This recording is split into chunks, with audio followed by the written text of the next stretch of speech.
കഴിഞ്ഞ വീഡിയോയിൽ നമ്മൾ effect of potential on photo electric കറൻ്റാണ് കണ്ടത്. അപ്പോൾ അതിൽ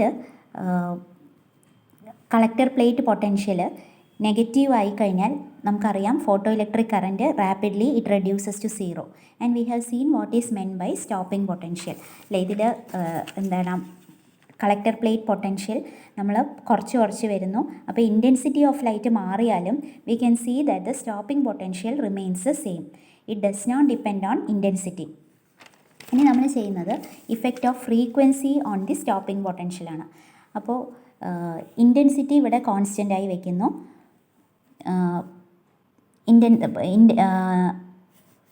കളക്ടർ പ്ലേറ്റ് പൊട്ടൻഷ്യൽ നമുക്കറിയാം പോസിറ്റീവ് വോൾട്ടേജ് കൂട്ടിക്കഴിഞ്ഞാൽ the current increases and it reaches the saturation value. അപ്പോൾ this value of current, this is the saturation current.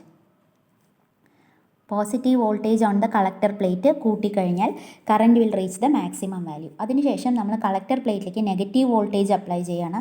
അപ്പോൾ the photo electric current will rapidly reduce to zero and at one value of negative voltage the photo electric current becomes zero. അത് zero ആയി എന്ന് പറഞ്ഞാൽ അതിൻ്റെ അർത്ഥം ഏറ്റവും energetic ആയിട്ടുള്ള photo electron പോലും റിപ്പൽഡ് ആയി. So photo electric current is zero. അപ്പോൾ മൈനസ് വി സീറോ, ആദ്യത്തെ ഫ്രീക്വൻസി 1 ആണ്, ഫ്രീക്വൻസി ഓഫ് ഇൻസിഡൻറ്റ് ലൈറ്റ്, ഇതിൻ്റെ ന്യൂ 1. ഇനി നമ്മൾ അതേ ഇൻറ്റൻസിറ്റി മാറ്റുന്നില്ല, we are changing the frequency. അപ്പോൾ ഇൻറ്റൻസിറ്റി മാറ്റാത്തതുകൊണ്ട് photo electric current is the same. ഈ വാല്യൂ സെയിം ആയിട്ട് കിട്ടും. എന്നിട്ട് നമ്മൾ ആ ഫ്രീക്വൻസി ന്യൂ 2 ഉള്ള റേഡിയേഷനാണ് വന്ന് വീഴാൻ അനുവദിക്കുന്നത്. അതിനുശേഷം കളക്ടർ പ്ലേറ്റിലുള്ള നെഗറ്റീവ് വോൾട്ടേജ് കൂട്ടി വരുന്നു. അപ്പോൾ we can see that the curve is going through another path and the stopping potential is now minus V02. The frequency of incident radiation ഇവിടെ നമ്മൾ ഇൻക്രീസ് ചെയ്തു. New 2 is greater than new 1. അപ്പോൾ കൂടുതൽ frequency ഉള്ള incident റേഡിയേഷനാണ് ഇതിൽ വന്ന്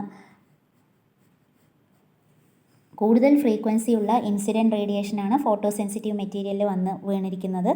intensity is remaining the same. So photo electric current, saturation current remains the same.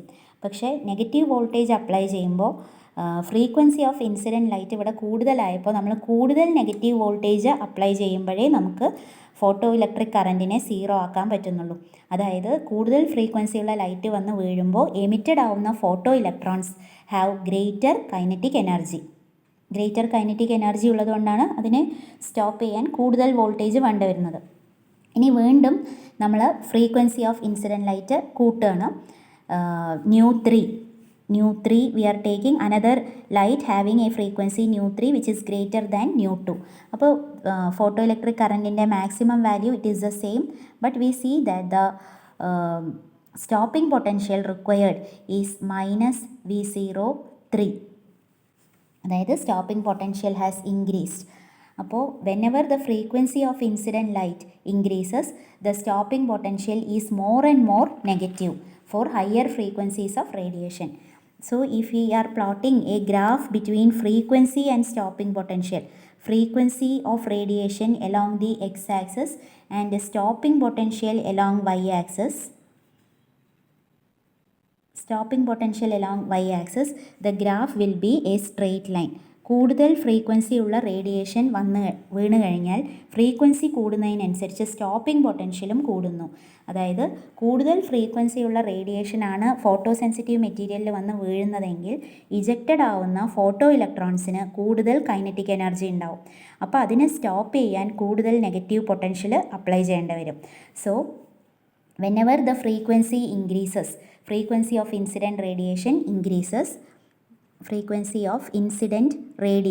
increases, the stopping potential also increases and the two are directly proportional. ഇനി for metal A നമുക്ക് കിട്ടിയ graph ഇതാണ്. ഇനി വേറൊരു മെറ്റലിന് we are drawing the graph for metal B. Then we see that the graph is a line which is parallel to this is for metal A. Then if we draw the graph for another metal, we can see that the graph is a line parallel to the first one, which means that the slope of the two lines, രണ്ട് parallel lines ആണെന്ന് വെച്ചാൽ അതിൻ്റെ അർത്ഥം scale ഉപയോഗിച്ചിട്ട് straight ആയി വരച്ചു കഴിഞ്ഞാൽ the slope of the 2 lines is the same.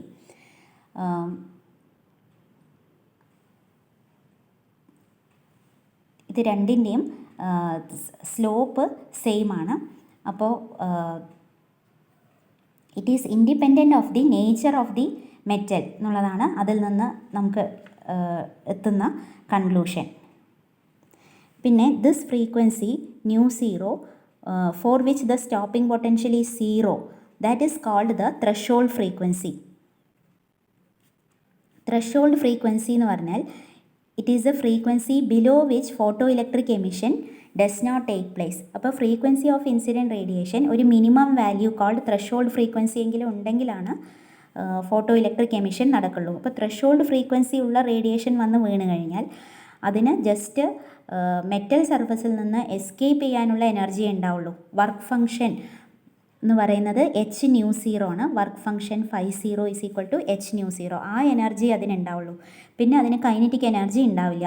അപ്പോൾ ന്യൂ സീറോ എനർജിയുള്ള ഒരു ഇൻസിഡൻറ്റ് റേഡിയേഷനാണ് ന്യൂ സീറോ ഫ്രീക്വൻസി ഉള്ള റേഡിയേഷൻ വന്ന് വീണ് കഴിഞ്ഞാൽ ദ എമിറ്റഡ് ഫോട്ടോ ഇലക്ട്രോൺ എന്ന് പറയുന്നത് it will just come out of the metal surface but it will not be able to move, it will not have kinetic energy. അതുകൊണ്ട് stopping potential corresponding to that frequency nu zero will be equal to 0.